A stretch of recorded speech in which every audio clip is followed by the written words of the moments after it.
Good morning. So we're going to look today at our NLAQ, which is how do I compose a paragraph with embedded evidence. So we're going to look really quickly at how to embed evidence in a paragraph. That way when you start to compose your paragraphs, you have a couple different options for how you can take that text evidence that you found from your character trait collection chart and kind of put it into your body paragraphs in a sophisticated way. So you should have picked up a paper that looks like this. It says embedding text evidence at the top. And really there are four options for how you can embed evidence into a paragraph. Option one, which is the one that you probably see most often, is direct quote. So it says, Father Juilliard is also very perceptive about the life awaiting these young boys. He describes how he walks around the shanties and holds the babies living in the dump. He knows the reality that is awaiting these innocent ones and expresses it.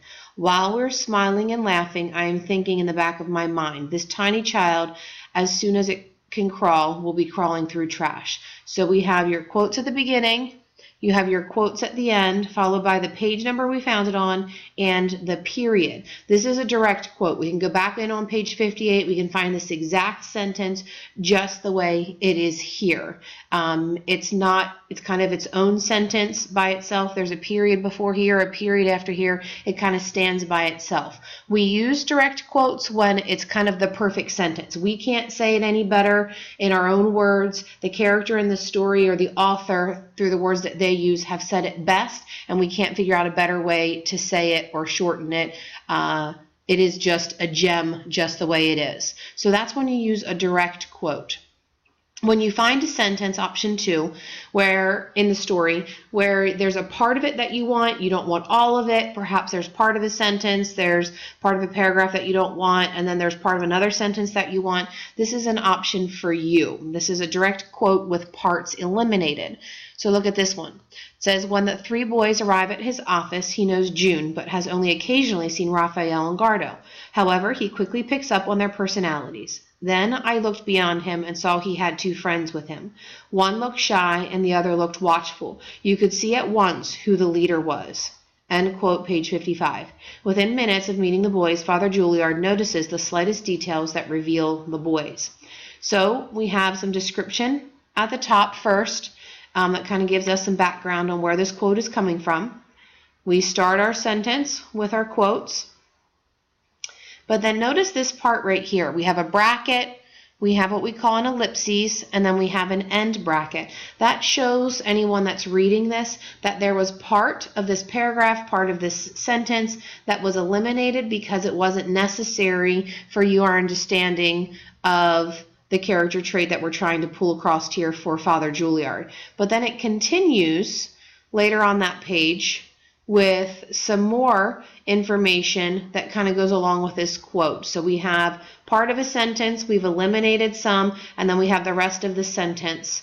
And together, that is the evidence that we were looking for. And then we ended up with some other explanations after the sentence. So you use a direct quote with parts eliminated when you want to kind of eliminate part of that sentence that isn't necessary for your text evidence. It's kind of a sandwiched in between there, but you don't need it. Option three is where we integrate quotes. And this is kind of like the quote from the story kind of becomes a quote, or not, the quote in the story kind of becomes part of your sentence. And we don't have to stop at a period and then start the quote like we did in these first two examples up here. You'll notice the period right before both of these quotes. In this third example, we don't have a period right before the quote starts. So let's read this one. Readers recognize Father Juilliard's caring nature as soon as they meet him in part 2 and see many examples of this throughout parts 2 and 3. Father mentions that he fell in love with a place. Mulligan 55. This is surprising considering the place he is referring to is a squalid trash dump, home to uneducated and sometimes unwanted children. So you can see here again that this is just part of a sentence from page 51, but we've integrated it into a sentence of our own.